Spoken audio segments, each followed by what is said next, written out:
hear them break.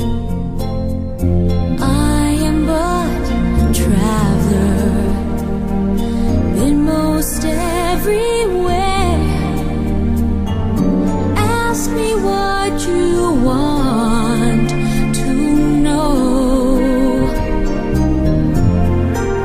What a journey it has been, and the end is not in sight. But the stars are out tonight, and they're bound to guide my way. When they're shining on my life, I can see a better day. I won't let the darkness in. What a journey it has been.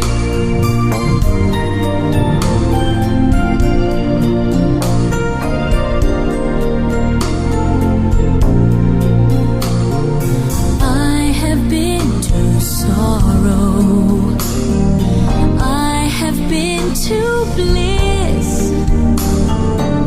Where I'll be tomorrow, I can only guess. Through the darkest desert, through the deepest snow, forward, always forward I go. What a journey it has been, and the end is not in sight. But the stars are out tonight, and they're bound to guide my way. When they're shining on my life, I can see a better day. I won't let the darkness in. What a journey it has been. Forward, always forward. Onward, always up. Catching every drop of hope in my empty cup. What a journey it has been, and the end is not in sight. But the stars are out tonight, and they're bound to guide my way. When they're shining on my life, I can see a better day. I won't let the darkness in. What a journey it has been.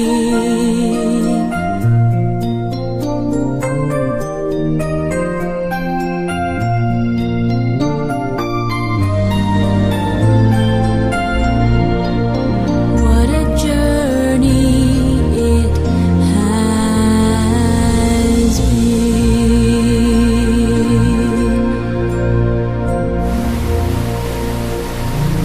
Nearly 80 years ago, two American pilots, Clyde Pangborn and Hugh Herndon, took off in the Miss Veedol from this beach and made history. In fact, there used to be a memorial here, but it was lost in the March 11th earthquake and tsunami.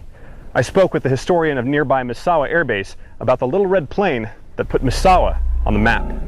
The Miss Veedol flight was the first non-stop trans-Pacific flight in history.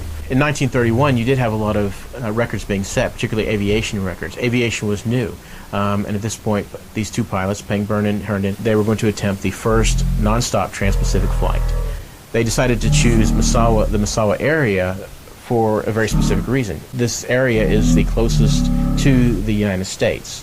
So Pangborn and Herndon decided to attempt the trans-Pacific flight, leaving from Misawa and landing in Washington. The details of the flight itself are testament to the challenges of early aviation. Basically, they set their landing gear so that once they had taken off, it would eject, creating less drag on the plane, meaning that their fuel would go longer. What that means, ultimately, is that with no landing gear, how are you going to land? You're going to have to do a belly land. Now, they knew this going into it, and they were prepared for it, and they walked away from the plane. Some people call it a crash, as the pilots around here say. Any landing you can walk away from is good landing. Pangborn and Herndon's flight made the Pacific Ocean seem a little bit smaller. It showed that the distances between cultures matter less and less as time goes on. Despite the conflicts fought between the two nations, this historic flight created a lasting connection between the two communities that can be felt to this day. Misawa Air Base being an American base overseas in Japan, it's very important, the bilateral relationship. And Miss Veedol is, in a sense, symbolic of that bilateral relationship. And so this symbol will soon fly home to Misawa's sister city of Wenatchee in an 80th anniversary commemorative flight, bringing this story of aviation history full circle. Airman First Class Jim Wood, Misawa Air Base, Japan.